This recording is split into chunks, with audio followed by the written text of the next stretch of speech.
Hi guys. Oh my God. Sorry. We lost connection there for a moment. Please come in, like and share the video. Can I have this honey, please? Come in, like and share the video, please. Come in, like and share the video. Please come in, like and share the video as you come in. Hold on a minute. Uh-oh. Come in, guys. Please like and share the... Emanen! My darling baby sis. Welcome into part 2 of the show. We lost connection with the first show. We had to end the show prematurely. So we start. This is a new show. It's a continuation of the show. Go out of my emails, please. Go out. Perfect. Welcome, darling. Ebia Clarence, big sis. We lost connection there. Oh my God. I don't know what happened. Hobby called and the show went kaput. Please, as you come in live, please like and share. Please, as you come in. Better news. Darling sis. Welcome. I see you. Thank you so much for coming. Thank you. Happy vows all coming first. Oh, so I have to watch the first show. You have to watch the first show, baby sis, because literally it just ended like 2 minutes ago prematurely. For some reason, I got disconnected, so I had to start the second one. That's why I said part 2. So please, as you come in, please like and share. I'm so sorry. That's it's an IT glitch. It's nothing I could have done about it. So I'm so sorry. Please, as you come in, like and share. I'm enjoying my gele for my auntie dearest, asking for a friend. It's my beautiful gele. It's from her. It's my Valentine's gift. My first ever gele, guys. How do I look? How do I look? Please come in, like the video, like and share, please. 5 people watching. Please, as you come in, like. Your lip is a perfect match for the vows. Oh, yes.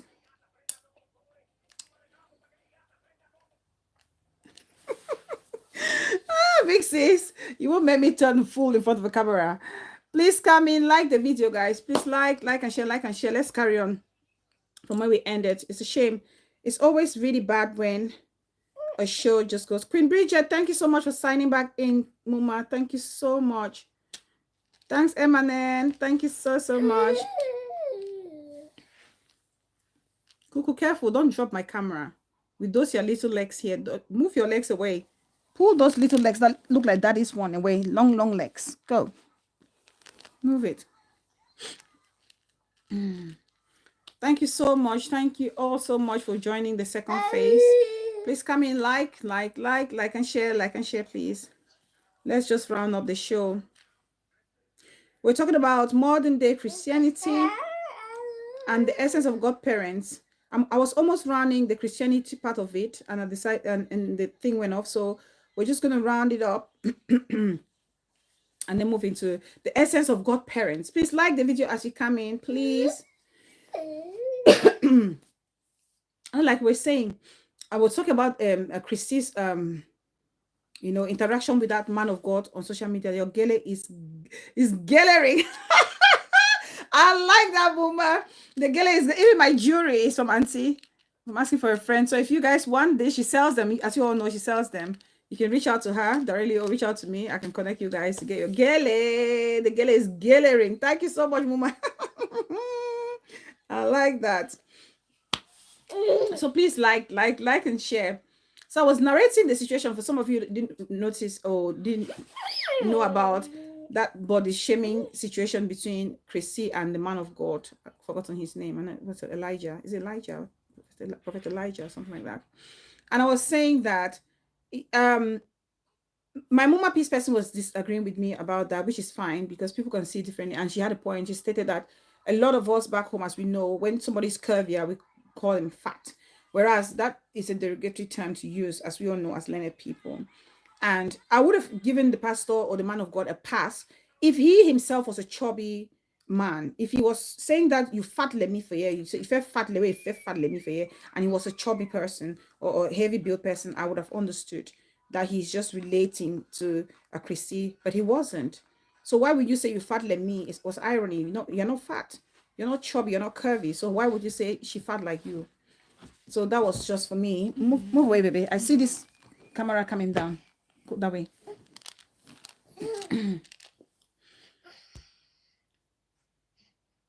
So for me, that's where I looked at this as body shaming.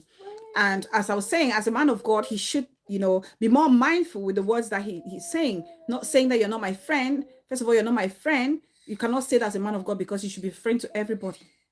As a man of God, when you have your church, because somebody is a street girl standing there and they walk into your church. Maybe you can have a church and you see a street girl, call girl, walk into your church butt naked. You're not going to chase them out of your church because they're just coming from their work. Who knows? That could be the day they find salvation in your church.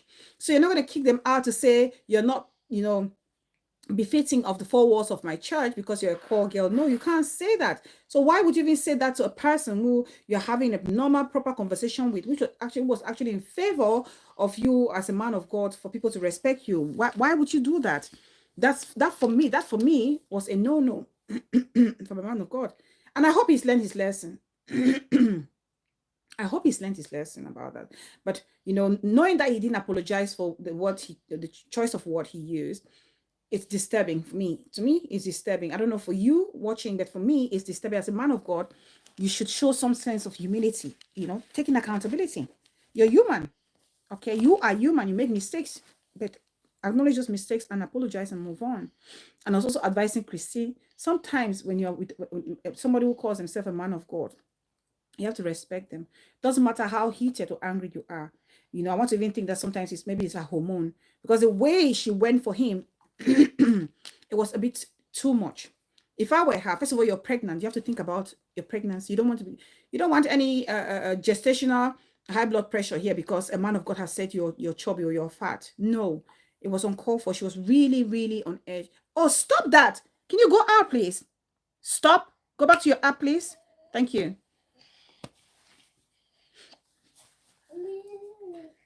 She should be more calmer, especially as a pregnant woman. You should be very careful, because she was really hyped. She was really going. And I thought, no. If I were maybe Roy Mama, I would have told Christy, you know what, or even exited her from that show just to get her calmed down, because it was too much. It was a bit too much for her. Sometimes just let the things be, just let it be. But that's a lesson, and that's a Christianity that we have nowadays. And that's one of the like I said before, we had just our physical environments where these men of God would do things, and their shortcomings are only limited to the physical environment where they lived. But now you have social media, where they come on this social media and they're preaching the word of God, and some of these shortcomings are actually expressed and people can challenge it. Unmerited grace, my darling, sweetest mama, welcome. I see you. But then you say, as a man of God, he should show example by apologizing. Absolutely, that's what I mean. But up to date, unless I've missed the apology that he put out, I don't think he's apologized for that behavior. Yeah. Thank you, Mama. I don't think he's apologized for that behavior. All right, Grace, Mama. Mama says, baby Canopy. Yes, so don't used to call me Mommy Canopy's first daughter. I'm representing. Yes, well represented. This is perfect for my first gele. It's just so nice. I love it. I love this gele. I love it. Queen Bridget said the gele is gathering. It's giving. Honestly, I love it. Thank you so much, Auntie. And my jewelry as well. My necklace is from her as a Valentine's gift. So as a man of God, you should show that example, to be honest. You should really show that example. Yeah. So please, like I said, Christianity is based on the teachings of Christ. And if you want to go by the teachings and preachings of Christ, you have to be all about loving your neighbor like you love yourself. The love that you love your neighbor, yourself, is the same love you should be showing to your neighbor. And I will keep saying, Christianity, as time or the years have evolved or gone by, globalization has occurred. Media has, happened, and people now can interact and preach. Now, there's no barrier when it comes to meeting people, preaching or praying with people. Treat people you meet on social media like you would treat them when you meet them in church, in the four walls of a church, because this is a community on its own. It's a real life community. These are people. Emmanuel is a human being. Unmerited Grace is a human being. Bethanius is a human being. These are people with emotions and feelings and beliefs. So we have to treat carefully when we are dealing or interacting with these people. Just because I don't know M&M personally doesn't mean that I should treat M&M like a piece of trash. No, I should respect this person as a human being as well. The same teachings and practices as a Christian that I would actually practice in my physical community is the same I should practice while I'm here. Go back. Who are you emailing?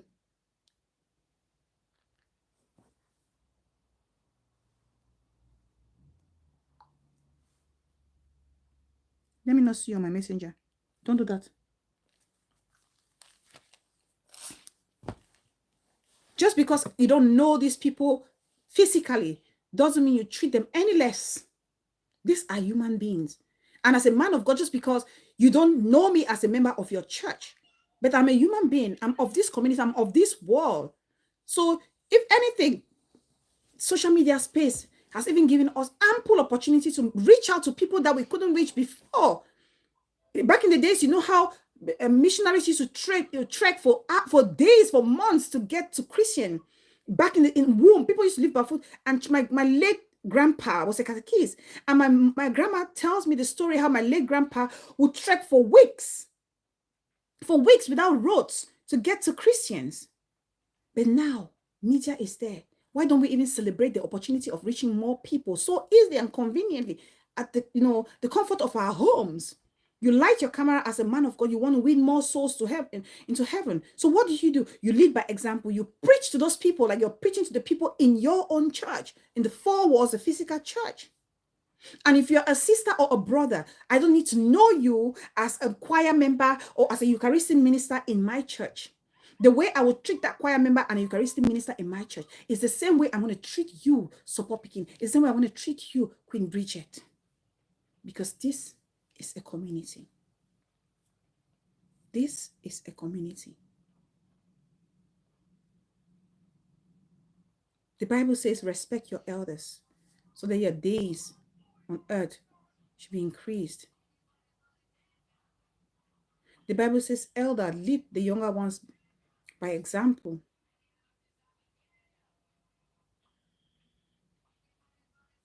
It's the same we should apply on our social media space. It's the same thing, same principle, same.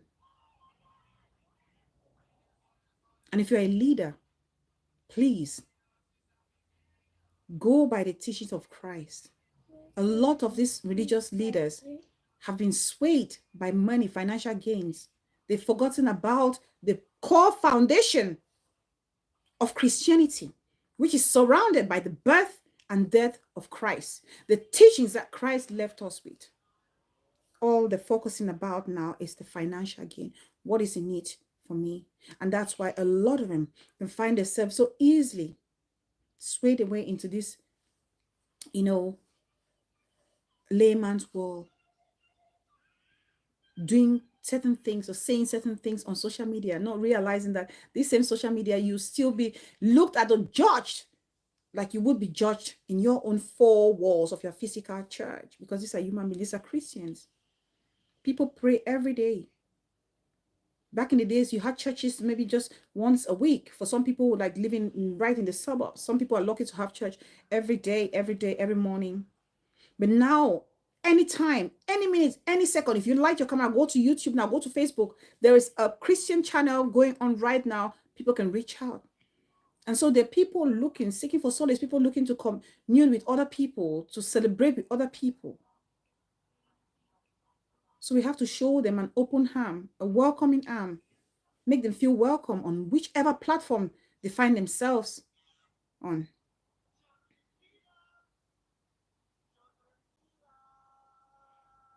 Yeah.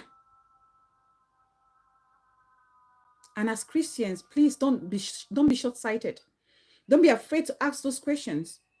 Don't be afraid to challenge your religious leaders in a respectful manner. If you're not sure of something, if there's a teaching that doesn't sit well with you, ask a question. And any true man of God will take, a woman of God will take their time to explain and show you the scripture, and read your Bible as well. We have to read our Bible, because sometimes we find ourselves in these treacherous situations because we don't read our Bibles. We don't understand the teachings or preachings of God.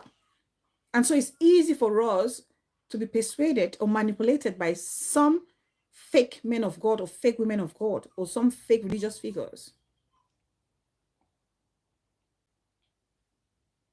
And this is not only like people they call term illiterate in quotes. Even learned people get, become victims to such pastors. We have to be very careful. Go back to your app, please. Yeah, we have to be very careful, please. Be careful with who you call your man of God. Be careful with the kind of Christian faith you want to practice. You have to be very careful. Study your Bible, pray. Pray. Have faith, and it will work. It will happen. Now, let's move to the second part of the show, which is the essence of Godparents. The essence of Godparents. Now, this section is very, very important as the first. Why? Because Godparents or godmother or godfather actually tallies with our Christian faith or beliefs as well, right? And this issue of godparents or this position of godparents or godmother or godfather is something that has happened since the creation of the origin of Christianity, where you had like spiritual guarantor or spiritual sponsors for a child. Okay, the female sponsor is known as the godmother, and the male sponsor is known as the godfather. And these people, it's almost like you entrust a child into the religious care of these people. So these people have the responsibility of securing or ensuring or protecting the spiritual growth of a child. If you're a godmother or if you're a godfather. I remember my first experience when I got asked to be a godmother. I'll never forget. I will never forget. Please like the video as you come in. I will never forget when I got asked for the first time. And the most beautiful thing of it all is that the person who actually asked me to be the godmother was the child herself.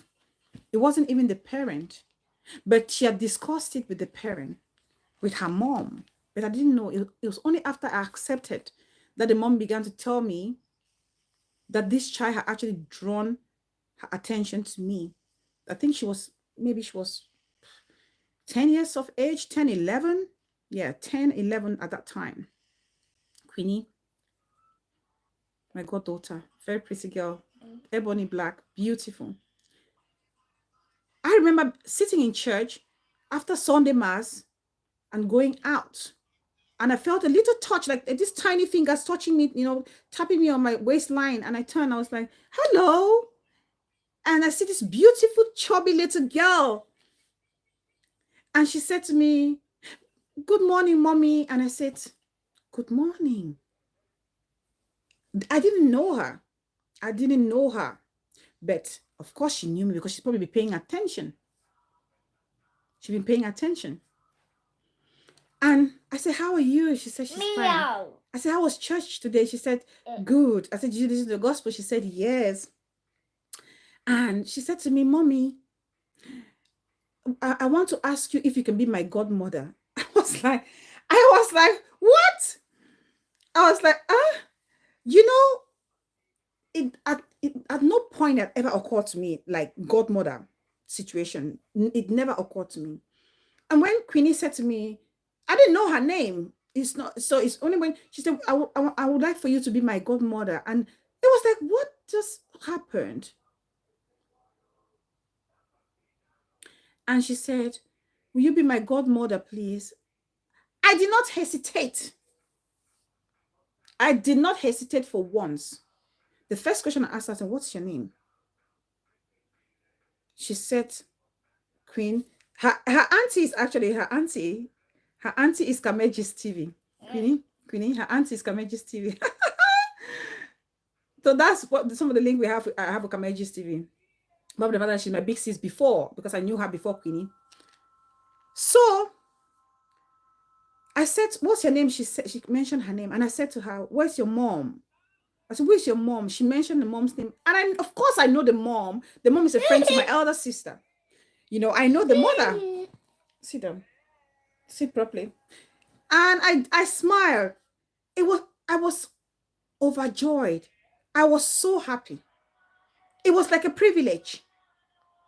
Because I know what it means for somebody or someone or a father or a parent or family to want to gift of their child to you as a godparent. I know how important or significant that is. I was so touched.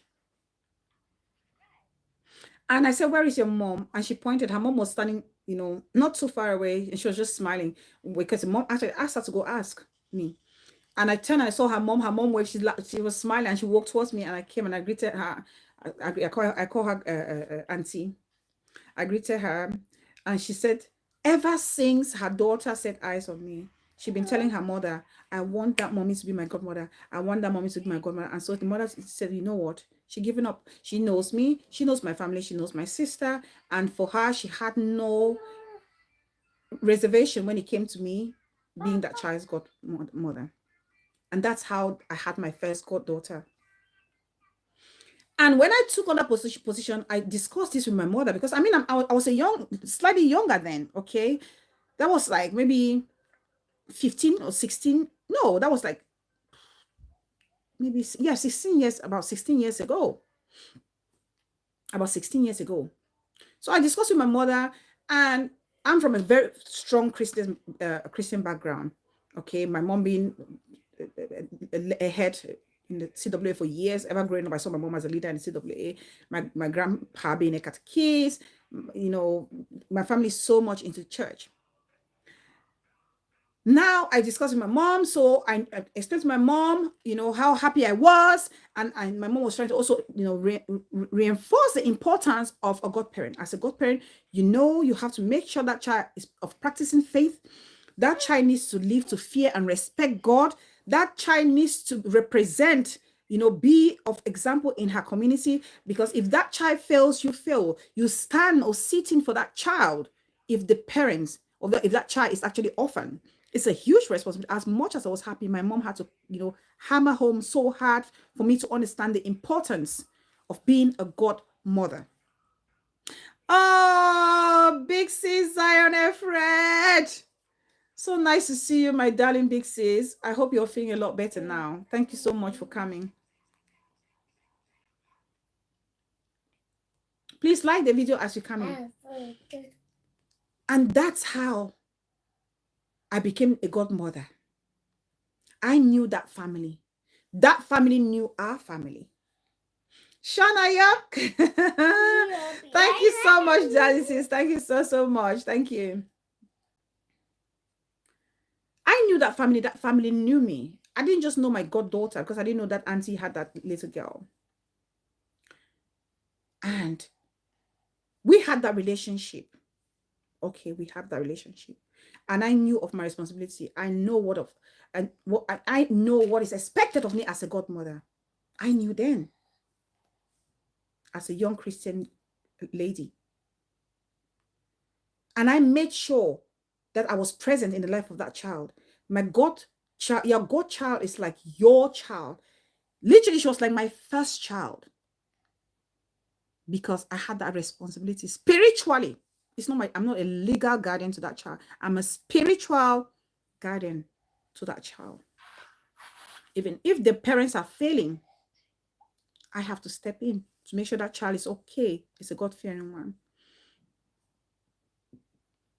And to be a godparent, you have to be that example, a pillar to that child. Because I also speak from my own experience, having a godmother myself. My godmother is my everything. It's my rock. It's my world. I love my godmother to bits. I love my godmother to bits.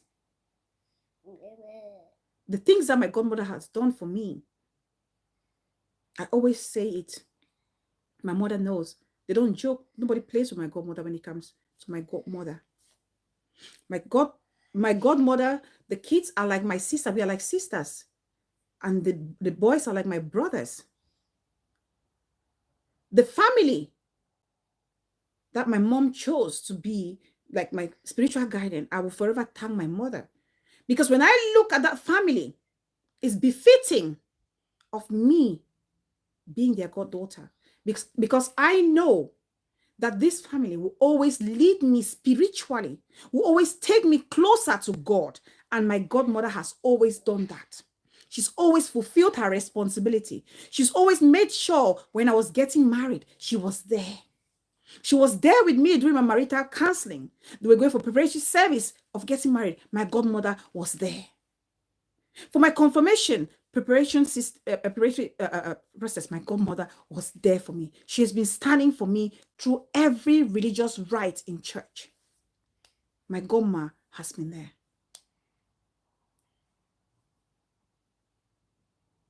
Ken Smith, welcome, my darling. Happy vows. Yes. I speak about my godmother with so much passion because I know how much she means to me. I know how much my godmother means to me. And her children hold me like their sister. Yes. If you ask Nchang, who is Bella, she'll tell you who Bella is. If you ask Manka, who is Bella, she'll tell you who Bella is. If you ask Niba, who is Bella, she'll tell you who Bella is.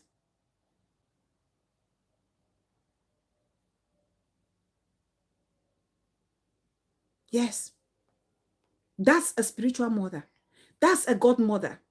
It's not a role to be joked or played with. As a Christian, I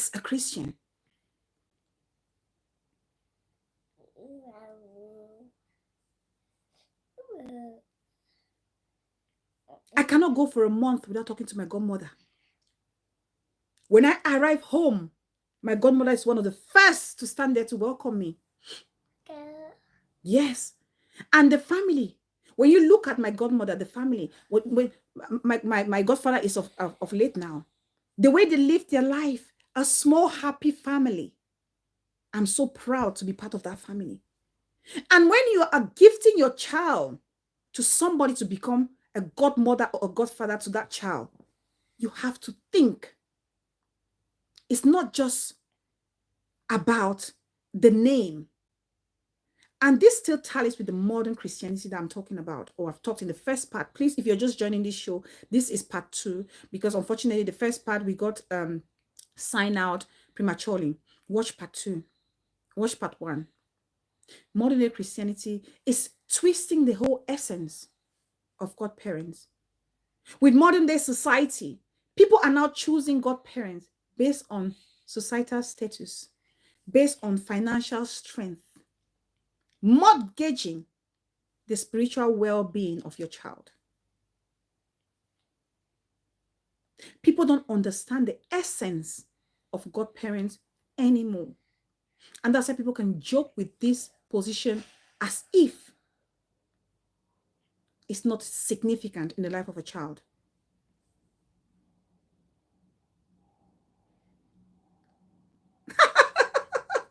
Ken Smith. Ken Smith. I hope he didn't break a leg.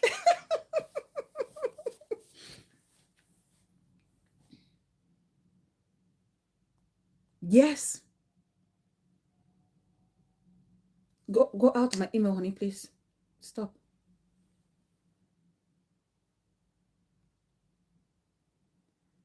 Okay, because I commented on part 1 thinking I missed it. No, Shona Yoga, I think I saw you on part 1. Yes. People now look for godparents based on the monetary aspect of life or the name. But they forget about the core foundation of what a godmother or a godfather should be in the life of a child. When you gift of your child to somebody, okay, oh, Shana, when you gift of your child to someone to be the godparent, do you actually look or sit back and ask yourself, is this person spiritually upright? What do you know about this person's personal life? What do you know about this person's family life? What do you know about this person's social life? And is this person a community builder? Do they build their community or do they destroy their community? Is this person going to teach your child how to be a builder or how to be a destructor? Is this child going to teach your child? Is this person going to teach your child how to be respectful of elders, how to be respectful of private space, how to be respectful of themselves? Or are they going to teach that child or just leave that child to be there, but just be a figure? Because as a godparent, you have to be present. It's a responsibility. Just like a mother of a child or a father of a child, you will be there in the life of a child until the day God calls you or calls that child home.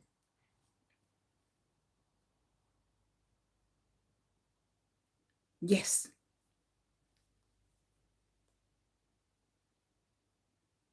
That's how important it is. You don't just pick a name, or you don't just pick a person. You pick someone who is going to be present in the life of that child. I know of people, 1 or 2 persons, who have actually grown up and decided to go to church and, say to the priest, I don't want my godfather. He's not fit to be my godfather. He's not fit. She's not fit to be my godmother. I know 1 or 2 persons who have done that in embarrassment. Now, what does that tell me? What does that tell me?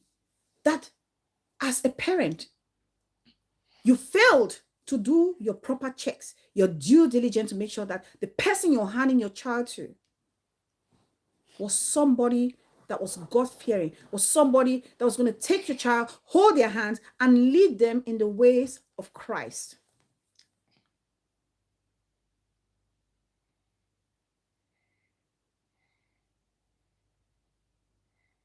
And when somebody comes to you and says, I want you to be my godmother or my godfather, what is there? What is there in that child asking that would warrant anybody to say, no, I don't want to be your godmother? I don't think, if you ask me, there should never be a no when somebody comes to you to say, can you be my godmother? Can you be my godfather? There should never be a no. You know why? Look at it this way. When somebody goes to give a child for you to be their godparent, they are looking for somebody who is of good example, who is of moral standing, I beg your pardon. Okay?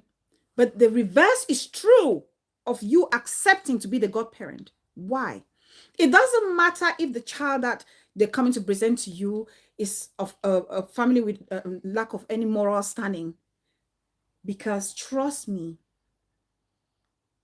when you have such a challenge, God can use you to change the life of that child or the life of that family by being present, bringing that love of Christ, the teaching in life of Christ into that family.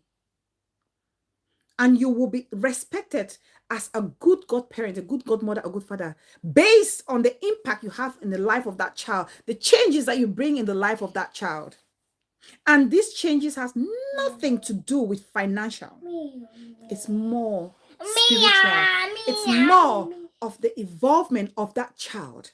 It's like teaching somebody to fish and not giving them fish. What if you're getting a godmother because this person is flashing money? Or what if you're getting a godfather because this person is splashing money or is giving money? This person has status. But then that child of yours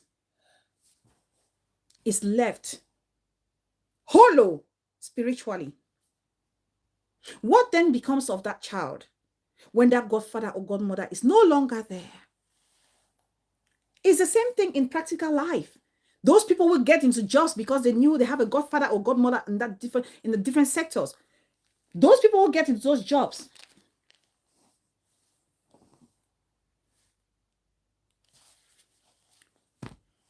When the godparents leave, they quarrel or they leave such jobs, what becomes of those people? They start trembling. They start trembling. Why are they trembling? Because they did not merit. Most of them did not merit to be in that position, right? Ask me, Super Pikin. Super Pikin said, my godmother was a nice person, but I was never close to her.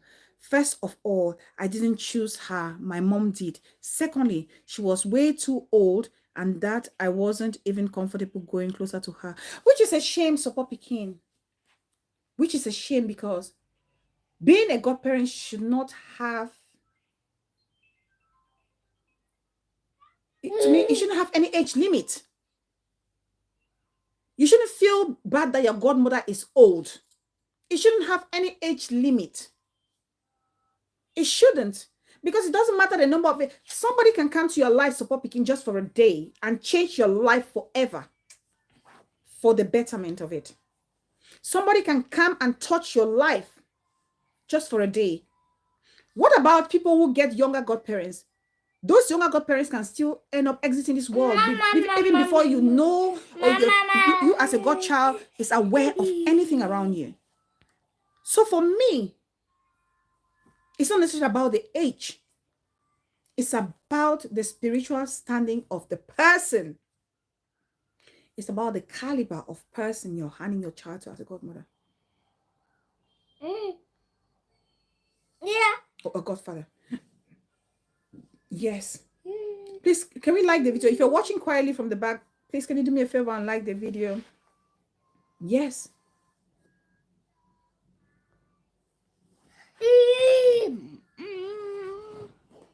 Like I was saying, like in the practical sense of things, when you are going to, hand somebody to someone based on connection, when this person leaves, what happens? You're trembling because you know that you can be kicked out at any point because that godfather was protecting you. The godfather, in quotes, that person, because you know them by name or status, who was protecting you is no longer there, and you can be kicked because you don't merit it. It's the same way, because this godfather who was there and gave you that position, okay, was giving you fish, not teaching you how to fish. And if you get kicked out, where are you going to go? Who's going to take you? Are you equipped for the next chapter of your life? It's the same thing with a real godmother or a real godfather or godparent. When you give your child, it doesn't have to come with financial gains. This person has to teach the child how to be respectful, how to be hardworking, how to be a good citizen in the community, how to interact and socialize with people, how to build healthy relationships. Teach them humility. Teach them all these beautiful values. So when they grow up, because sometimes it doesn't matter, education can give us all the knowledge in the world, but if you lack that spiritual or social skills, you are doomed. You are doomed. That's why you have intellectuals in our society running helter-skelter, running helpless, not even knowing where to go, how to behave, behaving like people have never seen the four walls of school. Lack of social skills. Lack of spiritual upbringing. You can have all the education in the world. You can have all the money in the world. But if you lack God, if you lack faith, and if you lack social knowledge or social awareness, you are doomed. You may as well be classified as an illiterate, as somebody who has no iota of knowledge whatsoever, zero IQ. You see it every day. Illiterate scholars, you see it every day.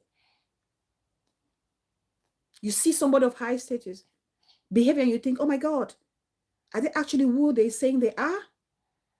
It's the same thing. Giving your child to somebody you don't even know them. Who gives a child to somebody they don't know to be the godparent? If not for madness, if not for the fact that you don't understand the core essence of faith, the core importance of raising your child in faith.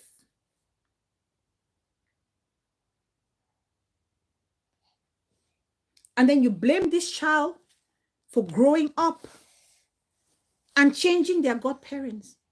I feel bad. I feel bad for these few friends that I know, few people, not friends, that I know who actually had to go and denounce their godparents. This guy denounced the godfather. Why?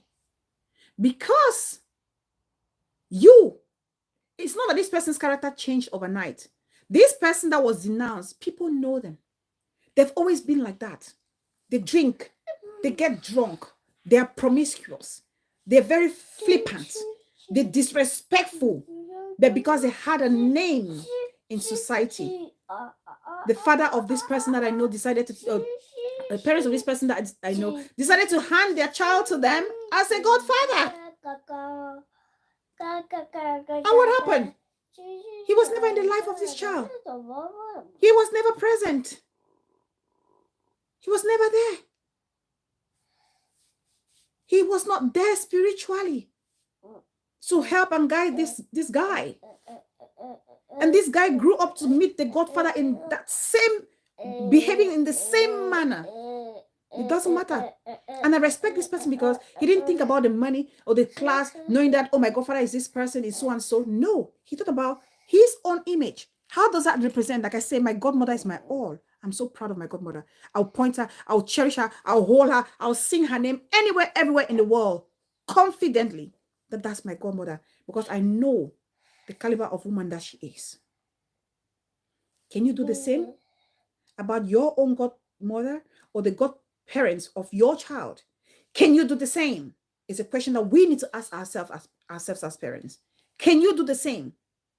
Can you confidently and comfortably present the godparents of your child to the world and be proud of it? Are you sure when your child grows up, they'll be proud to have a godparent of that nature? Ask yourself that question. Are you confident or comfortable that, goodness forbid, something were to happen to you and you exit this life? Are you confident that that person that you handed your child to as a godmother, as a godfather, they will take up that responsibility? They will look after your child and lead them in the ways of God or Christ. Are you confident about that? These are some of the questions we should be asking ourselves. As parents,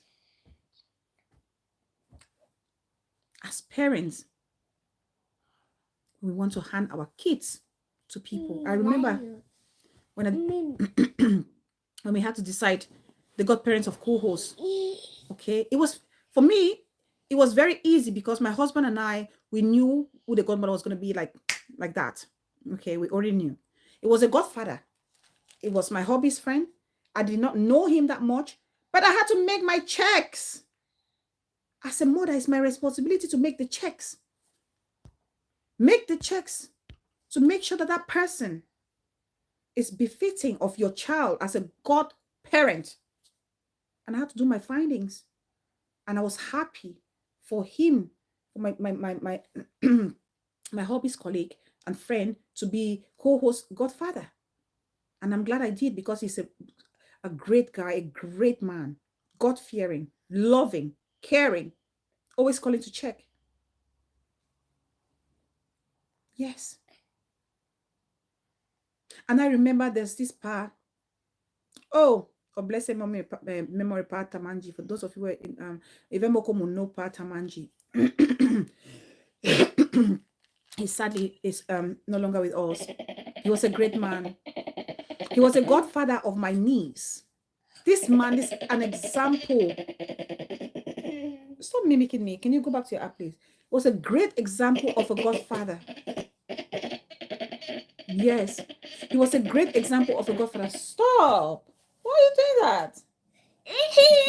Don't put your face in the camera, please. Go away. Daddy will tell you an eye off. Daddy will ban or some light in our camera. Stop that. What are you doing? Where? Okay, go. Look at what you've been sending to your mommy. Go and watch TV. Go. Enough. Go. Stop going to my WhatsApp and sending crazy messages to people.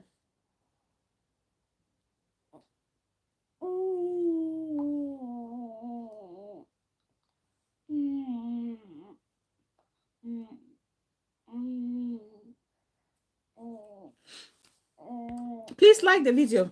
Thank you, Poppy Kim. This Pa Tamanji was a great man. Typical, somebody that you will look and wish for them to be your child's godfather. That's why I come to you, Super Picking. This pa had got kids of every age. He had got kids that were 50 years, 60 years. He had got kids that were 10, 11. I remember the time that my niece was his youngest godchild. This pa had got kids of almost 30. When at that time when I was still taking my niece to his house. And what this pa did is, apart from Manji, may he so rest in peace. What he did every year, like Easter period or just before Christmas or after Christmas, what he did, he would invite, he knew every godchild of his. Oh my God. He knew every godchild. And you're talking 30 plus. You're talking 30 plus. Adults, women, men who have kids and grandkids, and then also little children still. He knew every one of them. At the end of the year, before the year comes to an end, he sends an invitation. He invites all the grandchildren. All. Wherever you are in the world, unless you cannot make it. Yes, he was a teacher, a great teacher. He would invite all of these god kids. He would do something they call Imbafu Saraka, for them to come together. He would offer a mass for the godchildren. Oh my God.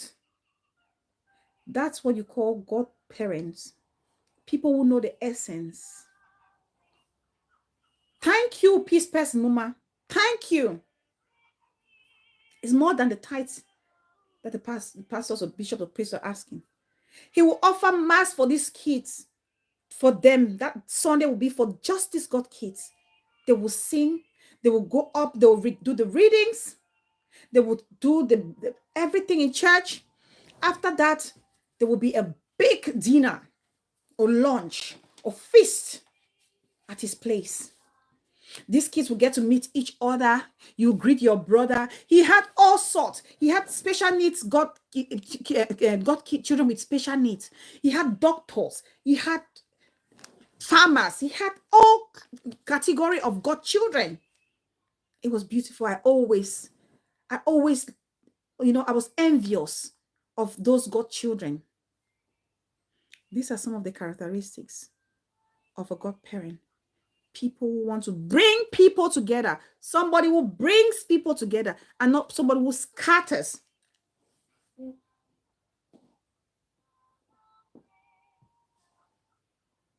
Yes. Unfortunately, he passed away, Super Picking. He's of late now. And, I don't think anybody will continue with that tradition. So giving your child to somebody as a godparent, you have to think, just like you're giving your child up, off to marry someone. Why is it that when you want to marry your child, you want to check the family background, and you don't want to check the family background of a person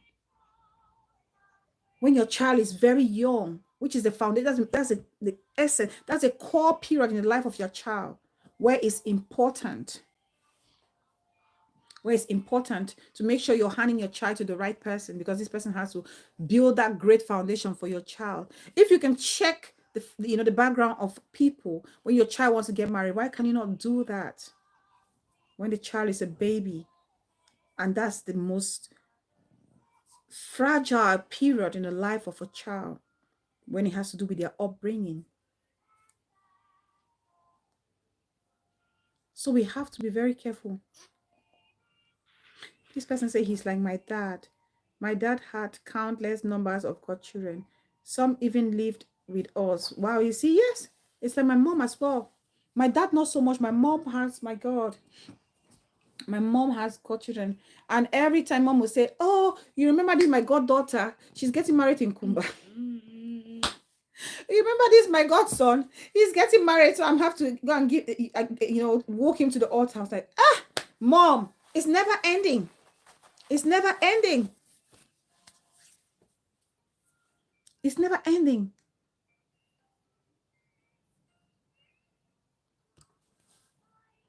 Yes. Mom is always going, this godchild is getting married. This godchild's child is baptizing. this godchild, this, that, you know. It's beautiful to see. And I'm so proud, you know. Yes, my love. What happened? What happened? Daddy will soon be home, okay? Daddy's coming soon. And I'm so proud. You know, it gives me so much joy to see that a lot of people trust and believe in my mom to give their kids to her. Yeah. It's not a role to joke with, please. I'm speaking to all my fellow brothers and sisters, young mothers like myself, or young fathers. Please. It's very important. Just like you are so important in the life of your child, so is the role of a godmother or a godfather. Please don't joke with it. Do not. There are certain times that I talk to my goddaughters when their parents will come to me and say, you know what? Please, you need to talk to her. Because I think we're trying, she's not listening. She'll probably listen to you. I go in there and I talk. And I want to live my life so much so that my godchildren will be proud of me when they grow up and see that was my godmother. Just like I'm proud of my godmother. I remember, because like I said to you guys, I was born in the Southwest. I grew up there for a while before we came back to Bamenda. You know, I only saw my godmother on holidays, but when we finally moved to Bamenda to settle in Bafoot permanently, I remember sitting in class one day. Oh my God, Mama. May God keep her for me, oh. May God keep her for me. Go to your app, please. I remember sitting in class and my baby sis, I call her my baby sis because my godmother's daughter, she's my younger sister, younger sister. Because my age mate, her sister, the one we are mates with is Colette. I remember her coming to class before lunch break. If her mom prepared something for her for lunch, the mom would tie a little bundle and give her to come and give me. Oh my God. Yeah, my godma. I'll do everything for my godma. I remember my little sister Edith, she'll come to class one day. She brought a little black plastic bag. And in that plastic bag, I will never forget, even as an adult now, as a woman that I am, I still have the image of this t-shirt on my mind, like it's yesterday. This beautiful cotton, how can I even fleece, you know, a fleece-like top, white, with a beautiful teddy bear in front of it for my godmother. That she said she got it from me from Bafu Market. And she sent my baby sis Edith to come and give me in class, you know, in school. I will never forget. That was one of my best tops. I wore that top to almost every Sunday mass. I wore this top.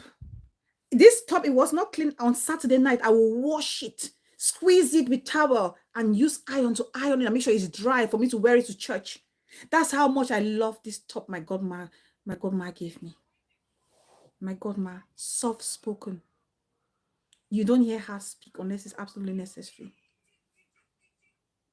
A respected woman in our community, my godma. That's the kind of godmother you want for your child.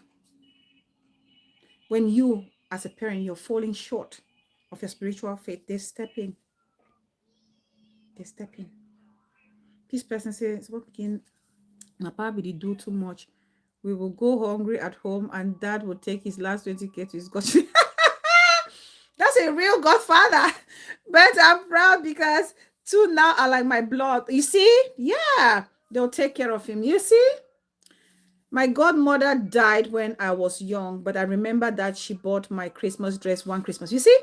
This is what I mean. Those just little things. This person, wow, that was so thoughtful of her. Yeah, my godmother, my godma, my godma. Oh my godma. If my mom loves my godmother, they know. They don't joke with my godmother. Sometimes if I call my godmother, let me tell you guys something.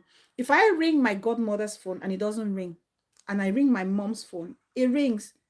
My mother has to send my sister to my godmother's compound because we don't live too far. My sister has to go there and stand, you know, above the house and say, and you know, and then blip me and say, call now because my godmother is here. Because if that thing comes on me that I need to hear my godmother's voice, I need to hear it.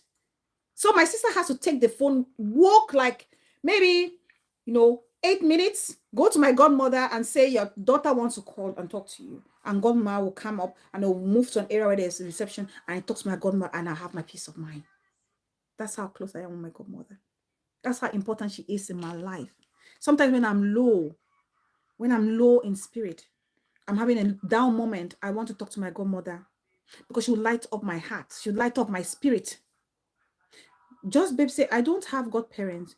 Told my dad that it wasn't for me. Oh, so you must have been an adult then before your baptism. My kids aren't baptized. Giving them the choice to decide who they will want as godparents, and if they decide to stay within the yes, which is great. And sometimes even when the kids are adults, it's even better, right? Because they can see for themselves who are the bad seeds in the community. They cannot pick that mama whose pants is always down. They cannot pick that papa who gets drunk and pees on himself. Or they cannot pick that papa who is, being chased from one family compound to another because he's going knocking at, the houses of married women. That's beautiful. That's still beautiful. That's still good.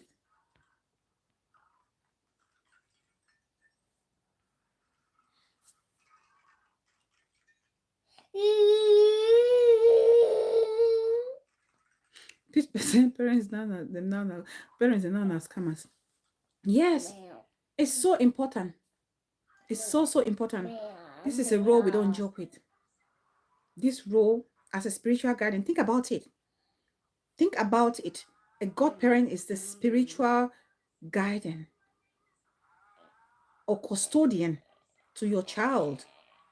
So before you want to give somebody or give your child to someone as the godmother or the godfather, think about it carefully. This Just Babes is Just Babes is radical. Just Babes say, Just Babes say, I refuse baptism at 7 years. Why? God, you must be of Protestant faith, Just Babe Pixies, because as Christians, Roman Catholics, we get baptized from a very early age, as soon as a child is born. I baptized co-host when co-host was, I think, 7 or 8 months old. I baptized co-host, but she still has a choice. If she grows and she's not happy with her godparents, she can change it. So she still has that option, which is good. So it's not like a do or die situation, which I find very important. If a child grows up and feels like that one is not, this godparent is not working for me, they can still change it. They have the authority to say, no, we don't want. And if you can give to the priest or to the church your reasons, tangible reasons as to why they're not fit to be a godparent, and they're going to, review it and think, okay, the child has every reason to denounce them, they will denounce, they will, make it null and void.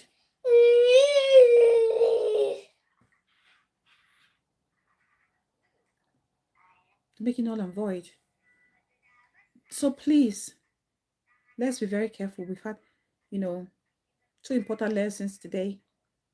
Christianity, our Christian faith, it should be about, surrounding ourselves with the teachings of Christ, loving one another as we love ourselves, being there for your neighbor.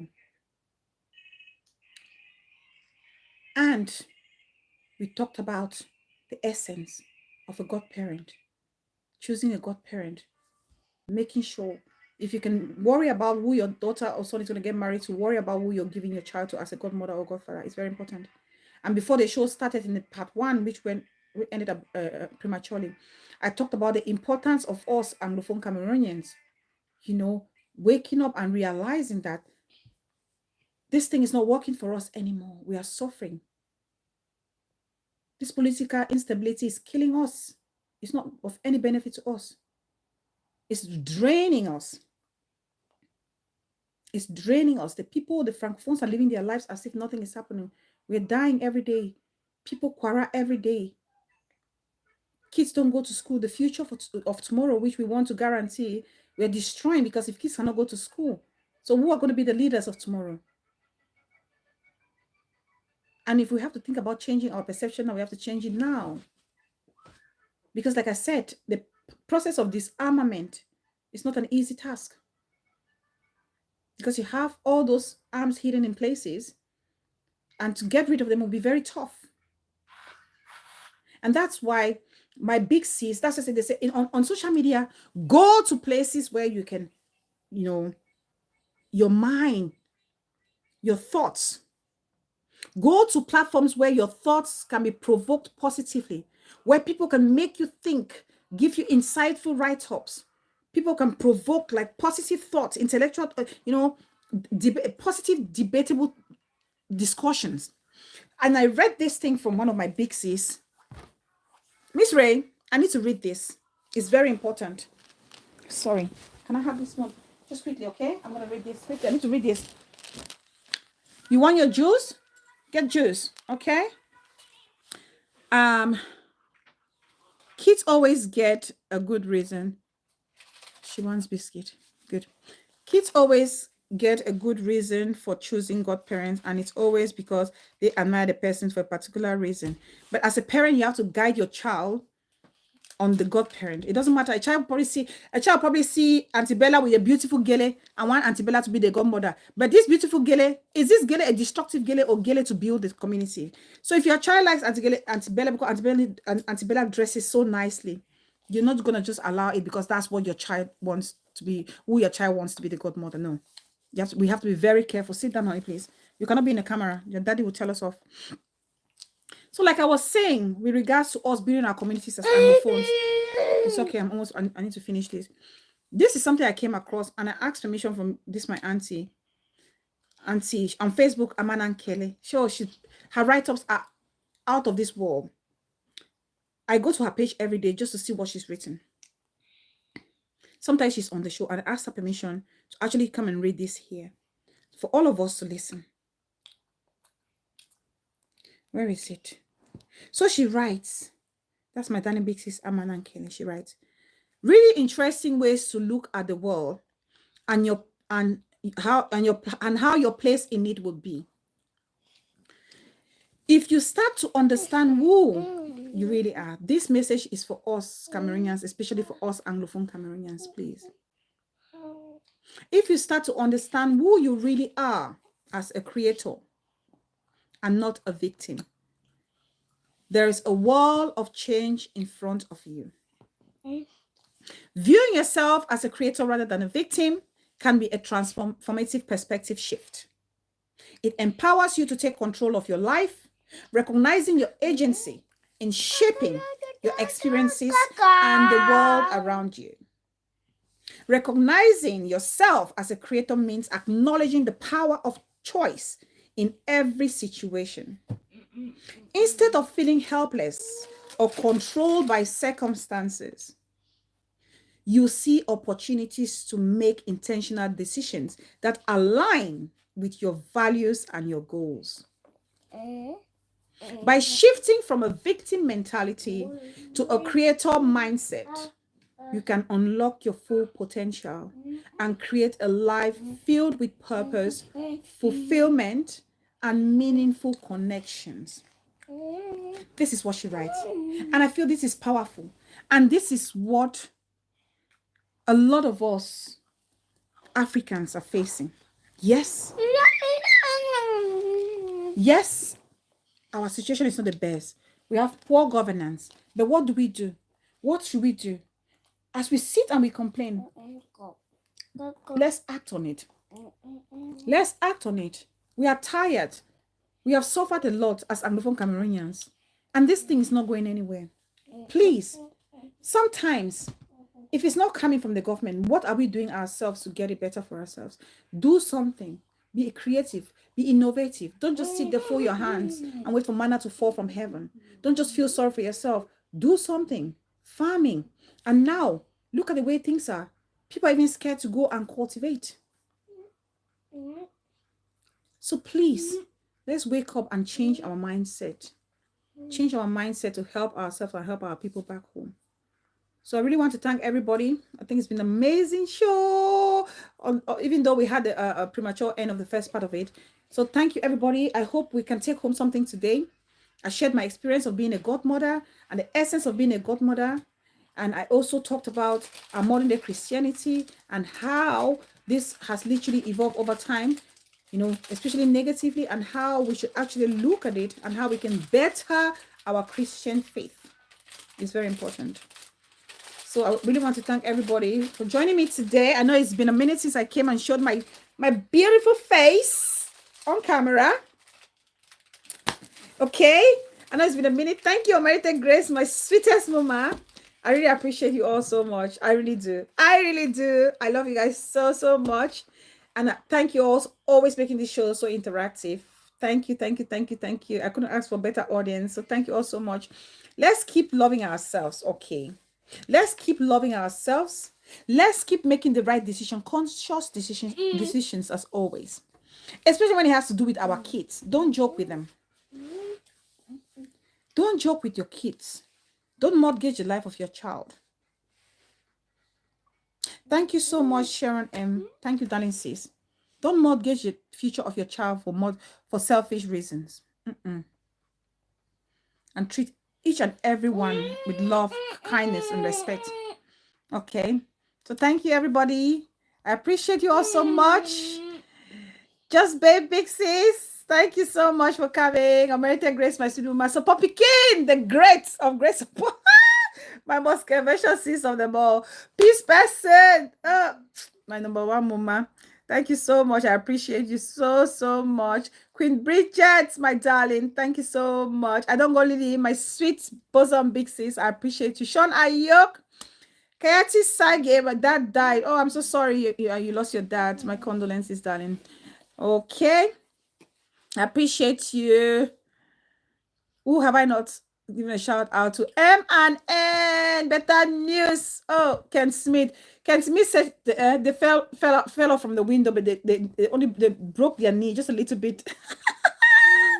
Ken Smith, my darling, thank you so much for joining us today. I appreciate you. You know how much I love and respect you. Thank you so much. Pop Russian Bomb was here. First part of the show, you know. I know that's one person that's always there. If I don't see her on the comment section, I know they're there. They're there. That's my backbone. Those are my backbones. They're always there. They're always there. Knowing they're there means a lot. Pixie Zine, friend, asking for a friend. Like I said to you guys, my gala is for my auntie asking for a friend. And my jewelry. So thank you, auntie, for this beautiful Valentine's present. I love you so much and appreciate you. Thank you. I think that's everybody. I've given a shout out to that actually under the comment section. Thank you all so much. I love each and every one of you. Queen Atkins Diamond, you were here the first part, Sister Lee. Thank you so much. Jinken Don, thank you so much, darling. I love you all so much. God will. Thank you, darling. Sharon M, thank you, sweet sis. I appreciate you all so much. Hopefully, we'll see again very soon. And we'll have another interesting topic. I don't know why. I keep pushing that. This is our hygiene topic, right? I said I was going to talk about hygiene, female hygiene, especially how to clean our lady garden, because of the experience I had at a salon where, we'll talk for another day. But thank you all so much. Thank you all so much. And I wish you all a great rest of the week. Keep showing love. But remember, it's a love period. The most important love of all is self-love. Self-love, self-love, self-love. Thank you all so very much. Until then, it's been your one and only Bella in the blog. Bye, guys. See you all soon. Bye, everybody. Bye. Good show, but your dressing stole the show. Moo mommy. Hey. Thank you, Muma. My dressing stole the show. Next time I'm going to come looking all scruffy so that people can focus more on what I'm saying, not what I'm wearing. Eh, Muma? Is that what you're saying? Well, Muma, thank you so much. Look at the goose dimples. So, Poppy Kid, my beautiful and conventional sis. Anybody wants to argue, go and argue with your ancestors there in the graveyard. Argue or go and hug that transformer pole at Malinko Junction. Love you, sis. Love you guys so much. Bye, everybody. I'll see you all very, very soon. Bye.